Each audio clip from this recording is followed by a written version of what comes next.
അത് ബോധം കെട്ട് വീണു. ചുന്നുവും ചുന്നുവിന്റെ അമ്മയും മുന്നുവിനെയും കൂട്ടി കഴുകിന്റെ അടുത്തേക്ക് ചെന്നു. മുന്നുവിന് ഒരു വിചിത്രമായ രോഗം വന്നിരിക്കുന്നു. അതിനുവേണ്ടിയുള്ള മരുന്ന് മലയിൽ പോയി കൊണ്ടുവരണം. ഇല്ലെങ്കിൽ ഇവനെ രക്ഷപ്പെടുത്താൻ കഴിയില്ല.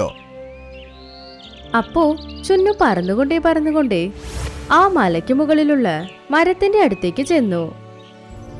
അത് കഴിഞ്ഞ് അവിടുന്ന് ഒരു ചെറിയ പഴം പറിച്ചു കൊണ്ടുവന്ന് കൊടുത്തു. അപ്പോ ആ കഴുക് അതിടിച്ച് മുന്നുവിന് കഴിക്കാൻ കൊടുത്തു. അപ്പോ മുന്നുവിന് ഭേദമായി. മുന്നു എഴുന്നേറ്റ് നിന്ന് പറഞ്ഞു, ചുന്നു, എന്നോട് ക്ഷമിക്ക്. ഞാൻ എപ്പോഴും നിനക്ക് തെറ്റാ ചെയ്തത്. വേറെ ആരോ പറഞ്ഞത് കേട്ട് നിന്റെ കൂടെ ഞാൻ തകർത്തു. പക്ഷേ നിനക്ക് എന്നോട് ഒരുപാട് സ്നേഹമുണ്ട്. എനിക്ക് വേണ്ടി നീ എന്ത് ചെയ്യുമെന്ന് എന്നാണ് എനിക്ക് മനസ്സിലായത്.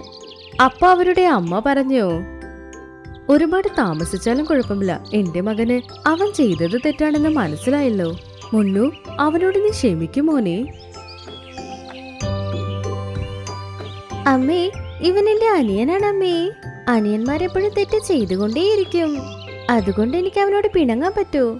രണ്ട് സഹോദരന്മാർ സന്തോഷിക്കുന്നത് കണ്ട് അമ്മയും വളരെ സന്തോഷിച്ചു. അത് കഴിഞ്ഞ് ചുന്നു മുന്നു അന്ന് തൊട്ട് വളരെ സന്തോഷത്തോടെ ജീവിക്കാൻ തുടങ്ങി.